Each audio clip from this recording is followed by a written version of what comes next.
Dear students, today let us go to the 12th chapter, Heron's formula.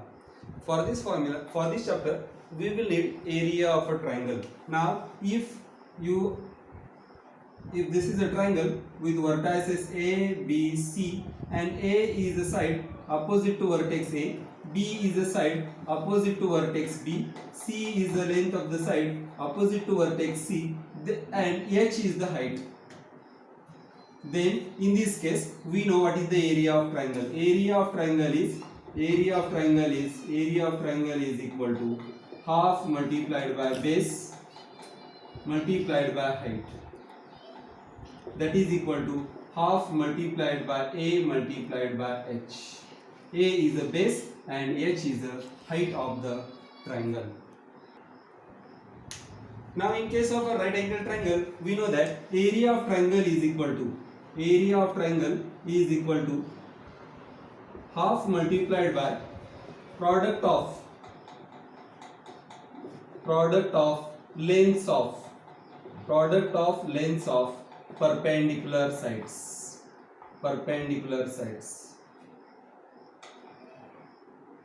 Please note, product of length of perpendicular sides means we are actually using the same formula, that is half multiplied by base multiplied by height, since the perpendicular sides indicates the base and height.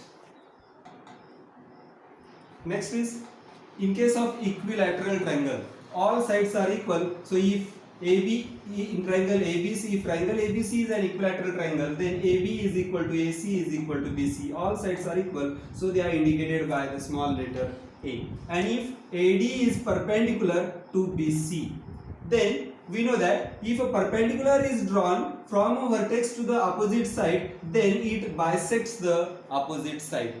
It means BD is half of BC. So BD is equal to half of BC, that is equal to half of A. And AB is equal to BC is equal to AC is equal to A. Reason is, it is an equilateral triangle, means all sides are equal. Now let us see what is the height of equilateral triangle. Consider triangle ABD. Since AD is perpendicular to BC, and we are given that triangle ABC is equilateral triangle. If it is an equilateral triangle, then we have all this. So AD is perpendicular in triangle ADC, in triangle ABD, according to Pythagoras theorem, we have square of hypotenuse, that is AB square is equal to sum of the squares of the other sides, that is AD square plus BD square. Now we know that AB square is A, small a, and AD is height, H square, plus BD is half of A bracket square. So it means height is equal to H square is equal to, this will transpose to the left side. If it is transposed, sign will change. So it will be A square minus 1 upon 2 bracket A square is equal to H square. Please note, if we square the terms inside the bracket, we will get 1 square 1, 2 square 4, and A square as A square. So it means H square is equal to A square minus 1 upon 4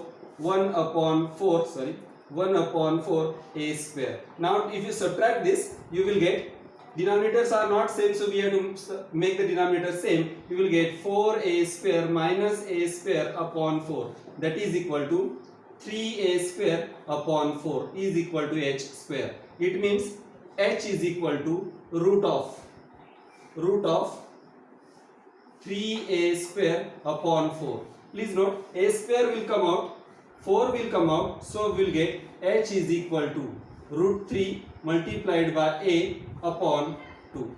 So height of equilateral triangle is root 3 upon 2 times the side. A is the side. Now height of equilateral triangle is root 3 upon 2A. So area of equilateral triangle will be half multiplied by base multiplied by height. That is equal to 1 upon 2. Base is A and height is root 3 upon 2 times a. So this is equal to root 3 upon 4 a square. So area of equilateral triangle is equal to root 3 upon 4. A is side, so side square. Root 3 upon 4 side square is equal to area of equilateral triangle. Thus, area of equilateral triangle is equal to root 3 upon 4 side square. Next is isosceles triangle.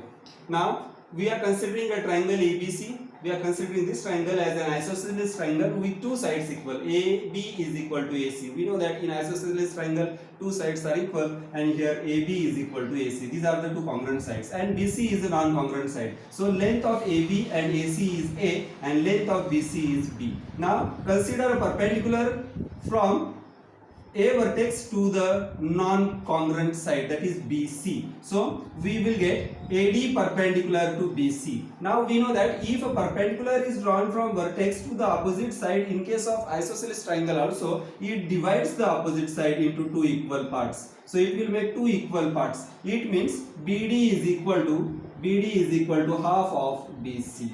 It means BD is equal to half of B. We have considered BC is equal to B. In triangle, now consider triangle. In triangle ABD. In triangle ABD, AD is perpendicular to BC, means perpendicular to BD. Therefore, according to Pythagoras,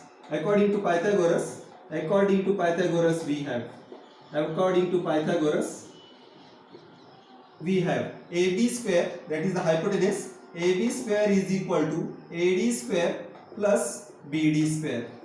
So AB is nothing but A square, that is equal to AD square. AD is nothing but height square, plus BD is nothing but half of B bracket square. It means H square is equal to A square minus 1 upon 2 B square. So that is equal to A square minus B square upon 4 is the height H square. Therefore, height of isosceles triangle is equal to square root of 4A square minus B square upon 4.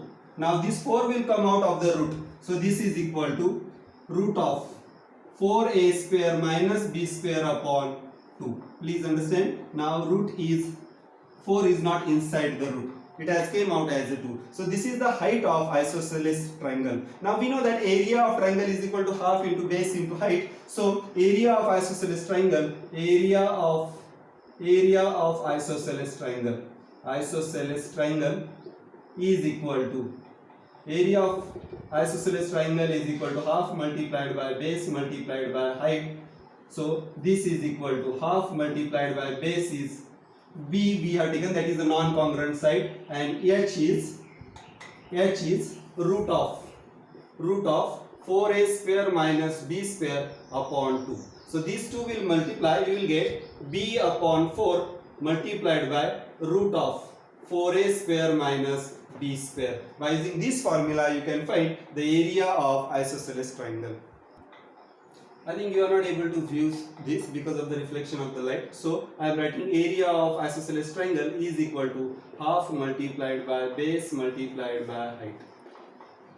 This is equal to area of isosceles triangle, and formula is B upon 4 multiplied by root of 4A square minus B square, where A is the length of congruent side and B is the length of non-congruent side. Now we have used all the formulas in which half into base into height was necessary to find the area of the triangle. But if we are not knowing the height of a triangle and we are knowing three sides of the triangle, then Heron, a well-known scientist in the crest area, he had derived a formula for finding the area of the triangle. Now if this is a triangle ABC with the sides A, B, C, that is A is opposite to vertex A, B is the length of the side opposite to vertex B, C is the length of the side opposite to vertex C, then we know that perimeter is equal to sum of all sides. So perimeter of triangle is equal to, in this case it will be sum of sides, that is A plus B plus C, that is sum of all sides.